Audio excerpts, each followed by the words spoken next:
Hi y'all, my name is TaylorAnne and welcome to my Little Creative Life. In today's video, I wanted to share some more Nightmare Before Christmas DIYs, including this vampire teddy head. Okay, here is the base of another present kind of thing. I made this little top piece so it'll just like fit over here on the top, and then this one will wrap around the bottom.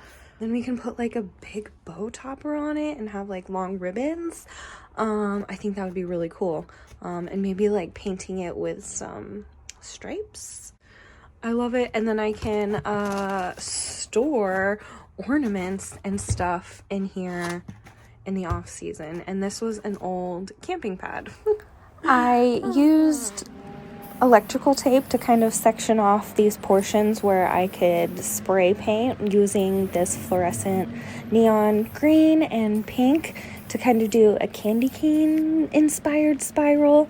And then when I removed the tape, which was so satisfying, it exposed the blue foam underneath, which reminds me of Sally, like the blue and the pink and all of the colors, very Nightmare Before Christmas inspired.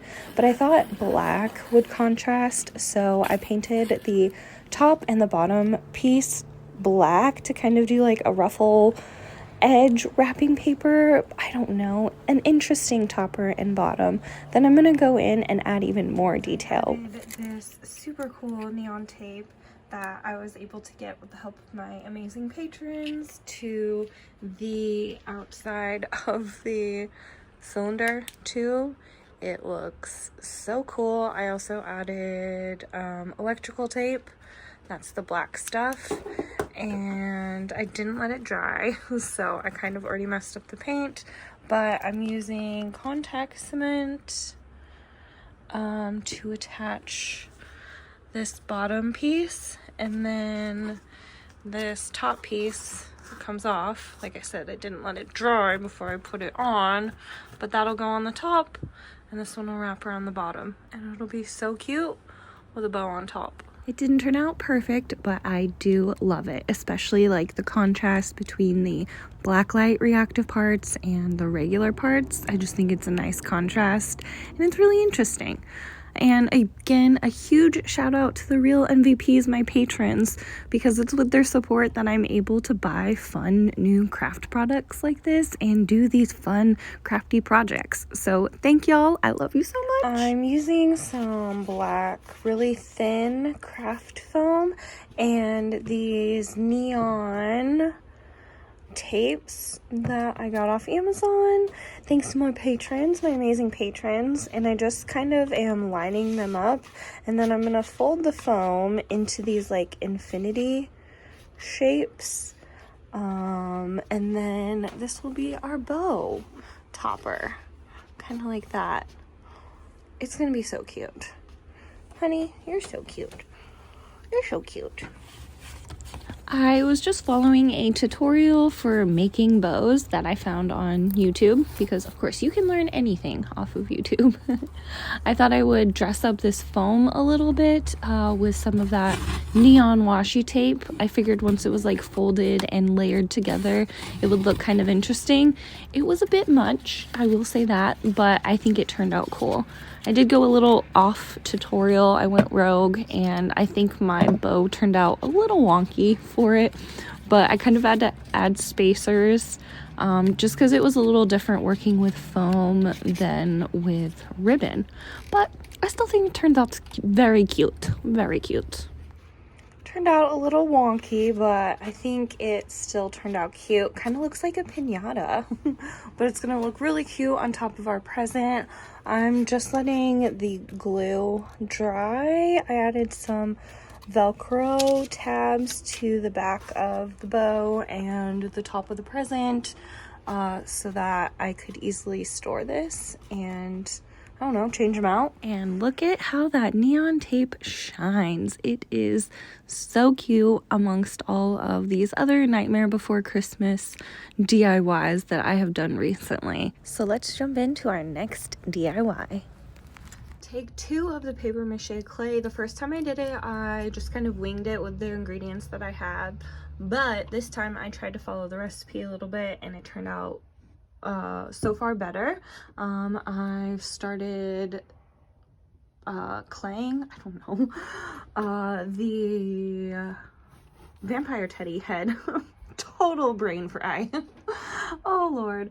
Yeah, so I just paper mache'd this over a balloon, and then did a few layers, and then added these little cardboard ears, added a layer of paper mache over them, and now I'm adding the paper mache clay over those layers.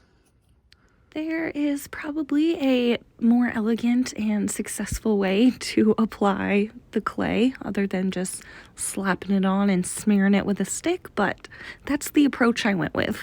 Vampire Teddy has been clayed. It has set. It's not 100% dry, and I went in with a little bit of like glue along the ears to kind of reinforce them, and hopefully that's about dry.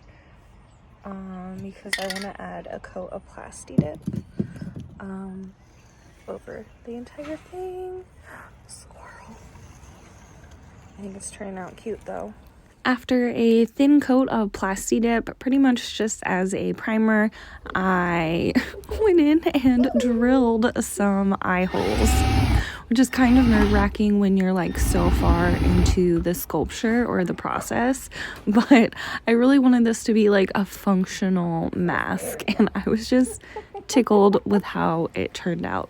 So once I had my eye holes, I could start working on painting it. I think I went over with some like rough coats of spray paint to really get in all of those cracks and crevices and to make kind of a quick base coat.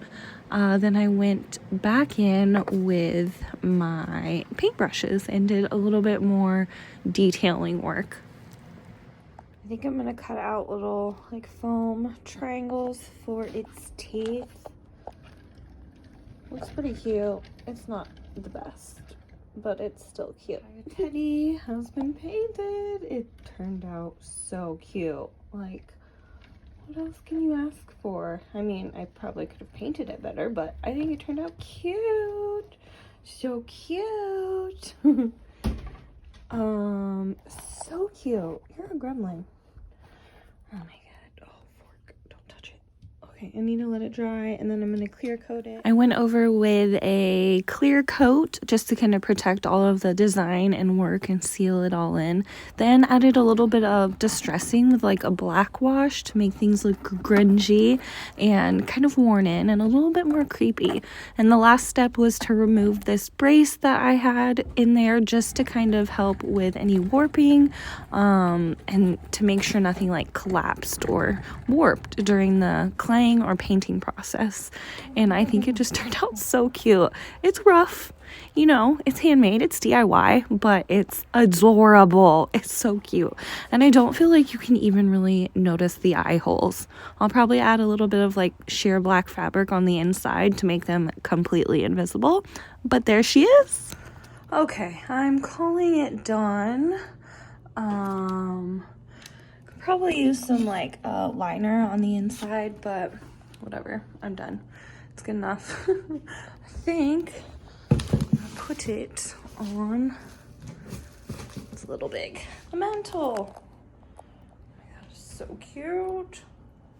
Thank you guys so much for hanging out and watching this video. I had so much fun with this project, and I cannot wait to add even more to my creepy Christmas collection. So let me know what you would like to see next. And a quick sneak peek inside the mask. It's not great visibility, but you can look around, you can see your surroundings, you can walk without tripping. So I consider this crafty project a success. So if you enjoyed this, please take a look at some of the other videos I have showcasing some of these other DIY projects. I hope y'all enjoyed this video, and until I see y'all in the next one, stay creative. Okay, bye!